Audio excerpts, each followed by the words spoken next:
This is our Zakynthos story. About 15-17 years ago, when Greece was still using the drachma, our family chose to spend its summer vacations on the island of Zakynthos.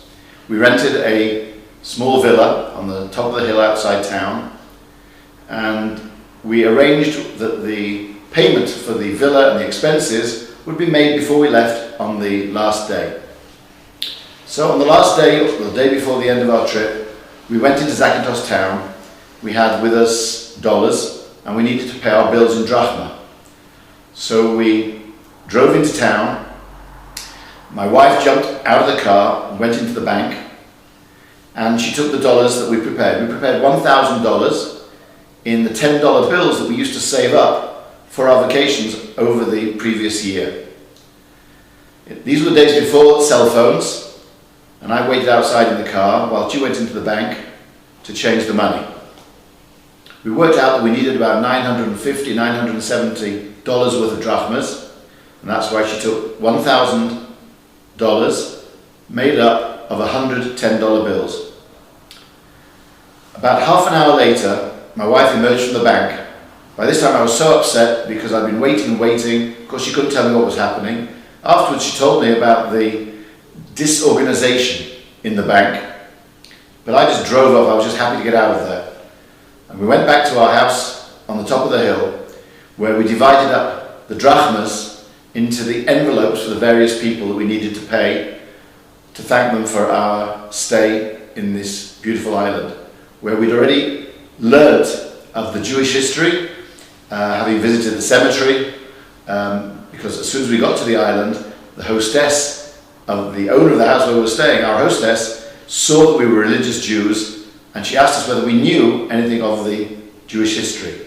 Long story short, we found out about the cemetery, we found out where the Bet Knesset had been in the centre of town, and it fascinated us. And then we found out about Mayor Carrere and the bishop who had saved the Jews. So we divided up the money into the envelopes, and after we'd done that, I realised that we had still about 90% of the drachmas that we'd received from the bank had not been allocated to the envelopes. So I said to my wife, "How much did you change in the bank?" She said, "I changed the $1,000 that you gave me." And I said, "Well, how come there's so much money left over?" We then realised that what had happened was that with all the disorganisation in the bank and when she'd walked in, and the clerk who'd looked after her had really not been paying that much attention, the clerk had made a mistake. The clerk had thought that the 100 $10 bills were 100 $100 bills. Instead of $1,000 worth of drachmas, she had given my wife $10,000 worth of drachmas. We're now looking at this pile of money and thinking to ourselves, but this is ridiculous. How can a bank make such a mistake? And then we were very tempted not to do anything about it and just to go away. But after very few seconds of reflection, having heard so much during our stay in Zakynthos about the wonderful people of Zakynthos during the war, we said, no way are we going to walk away from that island with any of this money. Next morning, phoned the bank and I asked to speak to the head of foreign exchange. And I rang up and they put me through, and I said, "I think you made a mistake last night when we came in to change some dollars into drachmas." They said, "We did. Please come into the bank." We drove back to town, we went into the bank, we asked for the head of foreign exchange, and the person there said, "No, it's not the foreign exchange that wants to meet you, it's the manager of the bank." So we were taken into the manager's office, where he was in the middle of a meeting with two young men. And he asked the men to wait on the side so that he could greet us and deal with us immediately. He came up to us and he said, "I've been the manager of this bank for 14 years. Many mistakes have been made. No one has ever brought back money that they received in error from us." So I said to the gentleman, I said, look, the way you run your bank is your business. But I must tell you that it would appear that there's certain professional standards are lacking. However, even though you had no record of who we were, you had no way of knowing where we were living, you took no passport details, you didn't ask for any address. Despite all that, there is no way we could leave this island with 1 drachma, which wasn't 100% ours. After we heard what happened here in the 1940s, in 1943, with Mayor Carrere and the Bishop of the island, there was no way that we could leave with this money.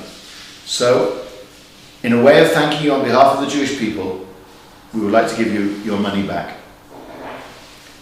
He very gratefully accepted the money. He said, Mr. Goldberg, I can only tell you how very grateful we are for your honesty and for your expression of thanks to the people of Zakynthos for what they did for your people.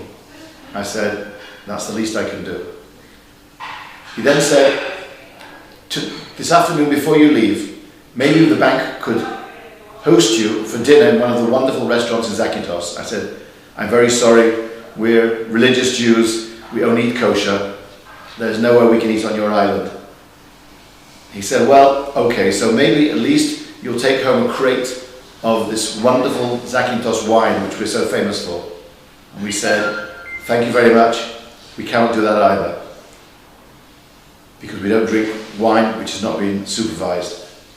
He said, well, there's nothing that I can do other than to say thank you. And we shook his hand and we turned to leave. And as we left, one of the young gentlemen who had been in a meeting with the manager of the bank stood up and turned to us and said, Mr. Goldberg, maybe I can give you something to take away. He said, I've been very moved by listening to this conversation and by hearing your words relating to the mayor of this island. And it has struck me very deeply for one very personal reason.